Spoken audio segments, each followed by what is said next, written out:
Muito bem, queridos, hoje é sexta-feira, vamos à nossa reflexão da Palavra de Deus. A gente está tentando gravar para deixar no YouTube a reflexão que a gente faz a cada manhã. Como hoje é o primeiro dia e na hora da tentativa eu não consegui, aí eu estou fazendo um novo vídeo aqui. A palavra foi em Tiago, em Tiago, capítulo 1, versos 19 a 21, que diz o seguinte: Entendam isto, meus amados irmãos, estejam todos prontos para ouvir, mas não se apressem em falar, nem se irar. A ira humana não produz a justiça divina. Portanto, removam toda impureza e maldade e aceitem humildemente a palavra que lhes foi implantada no coração, pois ela tem poder para salvá-los. Esta é a palavra do Senhor e por ela nós damos graças a Deus. Vamos orar? Pai, obrigado, Senhor, pela Tua palavra que não volta vazia. Te pedimos que o Senhor nos dirija ao entendimento dela. Vem, Espírito Santo, ilumina nossas mentes e corações para que possamos compreender a Tua mensagem para a nossa vida agora. Eu te peço. Creio que essa é a Tua vontade em nome de Jesus. Amém e amém. Queridos, há nesse texto três coisas que nós precisamos aprender. Você pode anotar aí na sua Bíblia, nesse campo aí vago aí em algum lugarzinho vago aí na tua Bíblia, escreve: nós temos aqui um conselho, um princípio e um mandamento. Aqueles que atenderem, aqueles que determinarem no seu coração e fazer com que esse conselho seja obedecido, e fazer com que esse princípio seja vivido, e fazer com que esse mandamento seja obedecido, certamente aqueles terão uma vida muito melhor, a vida do bem-aventurado, a vida do feliz, que nós encontramos, por exemplo, lá no Salmo 1. Quais são esses? Qual é o conselho? E, especialmente nesse tempo que nós vivemos de pandemia, de isolamento e distanciamento social, a necessidade de estarmos nas nossas casas por muito mais tempo, enfim, temos que aprender nesse tempo algo mais. E certamente não sairemos desse tempo da mesma forma como entramos. Sairemos com coisas novas, sairemos com novos aprendizados. Eu tenho convicção disso. Então eu quero levar você a esse entendimento com essa palavra aqui do autor sagrado Tiago, que é um homem prático, é um autor sagrado muito prático, ele é direto, ele não rodeia, ele vai direto no ponto. Então ele diz: olha, preto é preto e branco é branco, então não rodeia muito, ele é muito prático. Eu gosto de pessoas assim. Então ele fala aqui nesses 3 versículos de um princípio, de um conselho, de um princípio e de um mandamento. Você pode guardar isso aí, essa é a sequência, escreva aí. Em primeiro lugar, é um conselho. Qual é o conselho? Aprenda a ouvir. Aprenda a ouvir as pessoas, a ouvir suas queixas, a ouvir seus temores, ouvir seus clamores, ouvir as suas lamúrias, lamentações.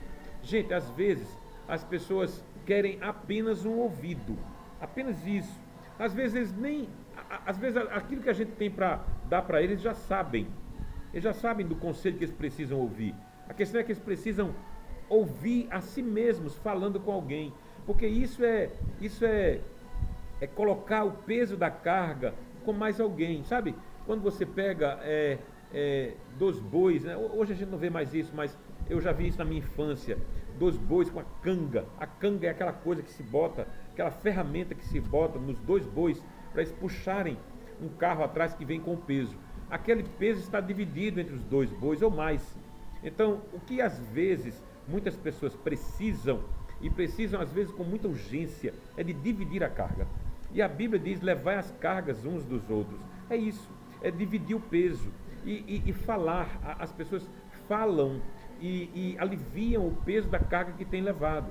Então, o que cabe a nós, e esse é o conselho que Tiago nos dá, é assim: ouça, escute eles, aprenda a ouvir, porque muitos de nós temos dificuldade em ouvir, não é? Ouvir para muitas pessoas não tem paciência, não é? Então você precisa aprender pela palavra que esse ouvir, esse emprestar os nossos ouvidos para alguém é muito abençoador para a vida do outro. Entenda, lembre-se, a palavra de Deus diz que a gente deve amar o nosso semelhante como a nós mesmos. Então ouvi-los, ouvir seus clamores e temores é muito importante. E isso vai fazer bem a ele. Se você tiver uma palavra no final, ótimo, dê uma palavra de encorajamento, dê uma palavra de que isso vai passar, dê uma palavra de que isso vai realmente ter um desfecho.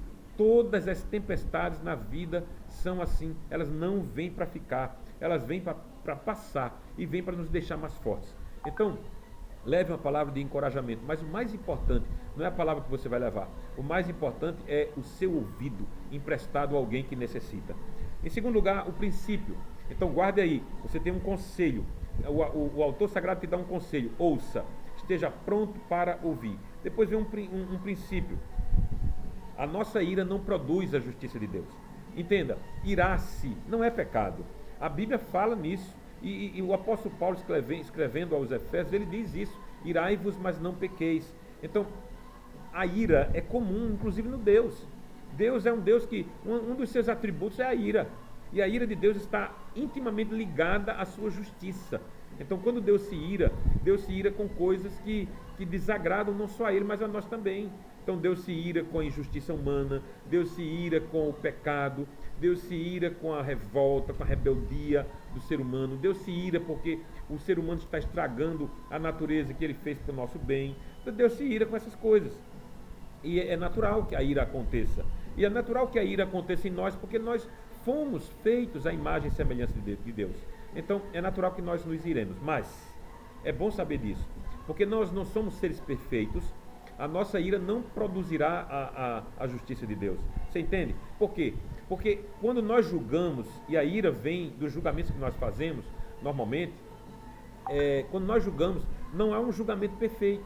E por que não há um julgamento perfeito? Porque nós somos falhos e não temos como julgar as duas partes. Veja, nenhum juiz julga uma causa sem ouvir duas partes.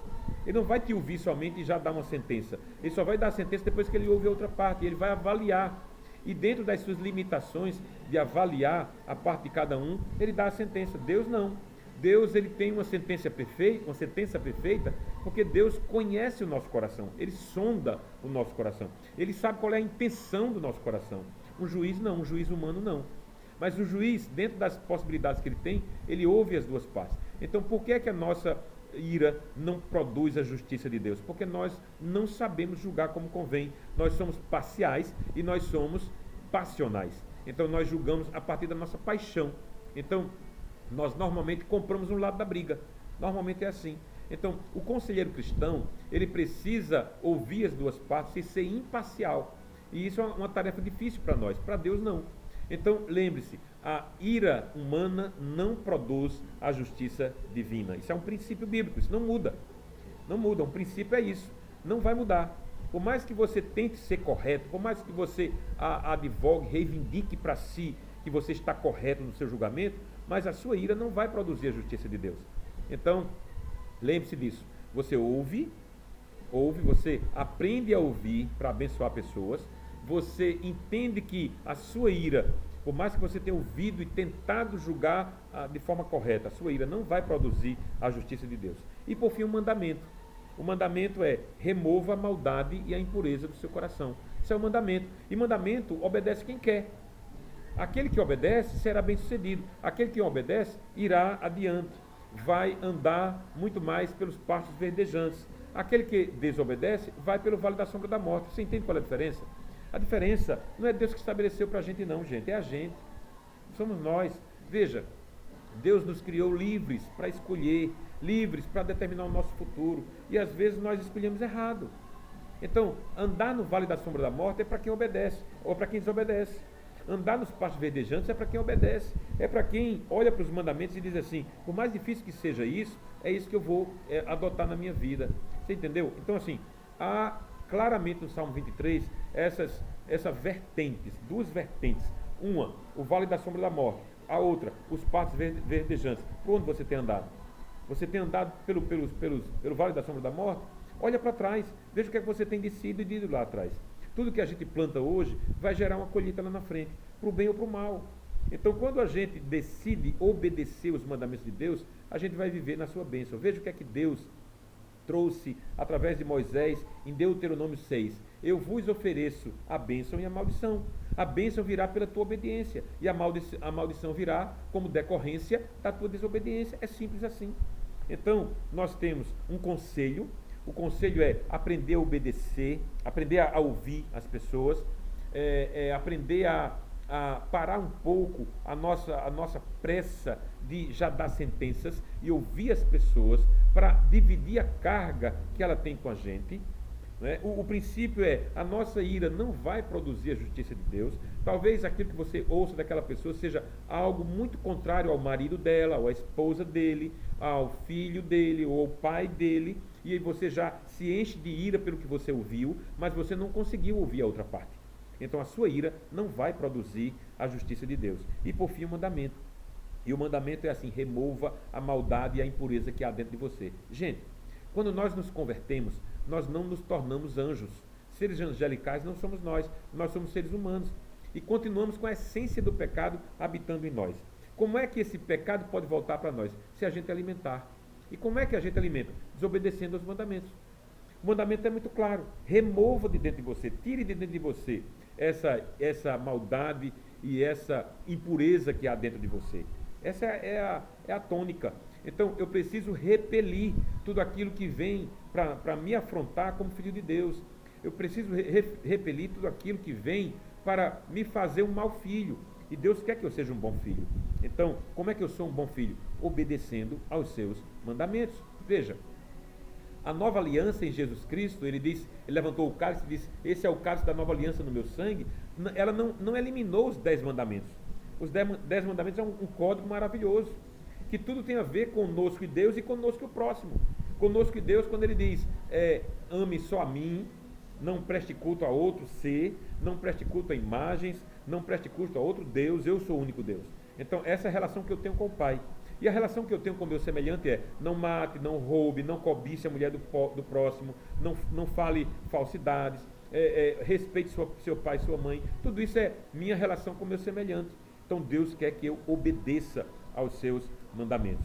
Então, se você quer viver feliz, como o homem do Salmo 1, o homem do Salmo 1, a pessoa do Salmo 1, é aquele que não se detém com os pecadores e os escarnecedores, mas antes tem o seu prazer na lei do Senhor e nela medita o tempo todo, dia e noite. Esse homem, essa mulher, serão como árvores plantadas junto a ribeiros de águas, cuja folha não cai e seu fruto dá na estação própria. Este é o bem-aventurado. Para eu ser um bem-aventurado, eu preciso aprender a ouvir as pessoas e abençoar a vida das pessoas. Eu preciso entender que a minha ira não produz a justiça de Deus. E eu preciso remover os pecados e as impurezas do meu coração. Amém, queridos? É assim na tua vida, é assim na minha vida, é assim na vida daqueles que querem andar com Deus. E assim você será um bem-aventurado. Deus te abençoe e que enche a tua vida da graça e do amor de Deus para que você multiplique isso com as outras pessoas. Um beijo no teu coração.